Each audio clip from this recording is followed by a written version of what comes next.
A Espanha ultrapassa a China em número de mortes pela pandemia do coronavírus. Os Estados Unidos têm mais de 66 mil casos e 944 mortes. A Casa Branca e o Congresso americano chegam a um acordo para aprovar um plano de 2 trilhões de dólares, mais de 10 trilhões de reais, para atacar a epidemia e sustentar a economia. O presidente Jair Bolsonaro insiste em atacar as medidas de isolamento social. A Embaixada dos Estados Unidos pede a todos os americanos que deixem o Brasil. O Brasil tem 2.554 casos confirmados e 59 mortes. No mundo inteiro, são 468.523 casos e 21.192 mortes. Mais de 113 mil pessoas foram curadas. A Europa já conta mais de 13 mil mortes. Com quase 50 mil casos, 3.647 mortes, a Espanha superou a China. É o segundo país com maior número de mortes. A letalidade na Espanha está em 7,4%. O total de óbitos foi o maior num dia na Espanha, 738 mortes. Na Itália, o país com o maior número de mortes, mais 683 pessoas morreram nas últimas 24 horas. A Itália tem mais de 74 mil casos e 7.503 mortes. A mortalidade chegou a 10% num cálculo direto. Os Estados Unidos estão em terceiro lugar no número de casos, com mais de 66 mil, 11 mil a mais num dia e pelo menos 944 mortes, 220 só hoje, com mortalidade de 1,4%. A China, onde foi registrado o primeiro caso, em 17 de novembro, tem mais de 81 mil casos e 3.287 mortes. Hoje teve 67 novos casos, oficialmente todos importados, e 6 mortes. As notícias oficiais do regime comunista de que todos os casos novos são importados estão causando discriminação contra estrangeiros na China, exatamente o mesmo que acontece com os chineses no exterior. Nos Estados Unidos, o Dr. Anthony Fauci citou os casos importados para criticar indiretamente o presidente Trump e advertir para a necessidade de cautela ao suspender as restrições ao movimento de pessoas. O médico deixou claro que quem estabelece o tempo de confinamento é o vírus. O Dr. Fauci afirmou que não se pode presumir que a doença não esteja em regiões pouco afetadas se não houver testagem em massa. O grande erro dos Estados Unidos foi não fazer testes em massa desde o início, como fez a Coreia do Sul, quando a situação se agravou. O presidente Donald Trump quer reabrir tudo até 12 de abril. Na contramão da ciência e do resto do mundo, Trump e Bolsonaro subestimam a mortalidade e tentam retomar as atividades econômicas normais, como se a pandemia fosse um problema menor. Se fosse mesmo, os médicos italianos não estariam usando roupas de astronauta e mais de 2,5 bilhões de pessoas não teriam recebido ordens expressas de ficar em casa. Não é verdade que a doença só seja grave para idosos. Nos Estados Unidos, 38% dos intubados têm entre 20 e 54 anos. O plano de 2 trilhões de dólares é o maior da história dos Estados Unidos. Destina 130 bilhões a hospitais, ao sistema de saúde e a laboratórios que pesquisam vacinas e tratamentos.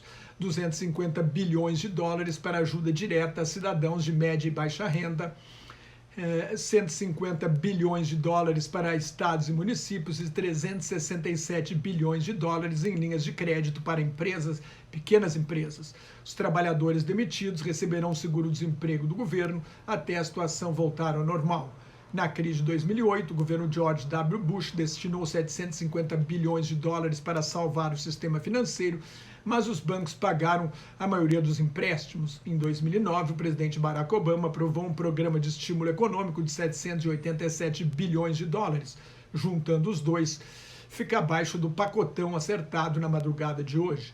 O índice Dow Jones da Bolsa de Nova York subiu mais 2,4% e voltou ao nível de 6 de fevereiro. No Brasil, o índice Bovespa subiu 7,5% nos últimos 2 dias, teve a maior recuperação desde outubro de 2008, no auge daquela crise. O dólar caiu para R$ 5,03. Nos Estados Unidos, No Reino Unido, o príncipe Charles, herdeiro do trono, testou positivo. Mais de 170 mil voluntários se apresentaram para ajudar o Serviço Nacional de Saúde britânico a combater a Covid-19. O ex-primeiro-ministro Gordon Brown, que coordenou a ação do grupo dos 20 países mais ricos do mundo, a grande recessão de 2008 e 2009, criticou a falta de uma ação coletiva global no combate à pandemia, atribuindo-a ao ultranacionalismo de líderes como Trump e Bolsonaro. A Europa discute o lançamento de bônus pan-europeus para enfrentar a crise. Na África do Sul, o Banco Central vai comprar títulos da dívida pública para aumentar a quantidade de dinheiro em circulação.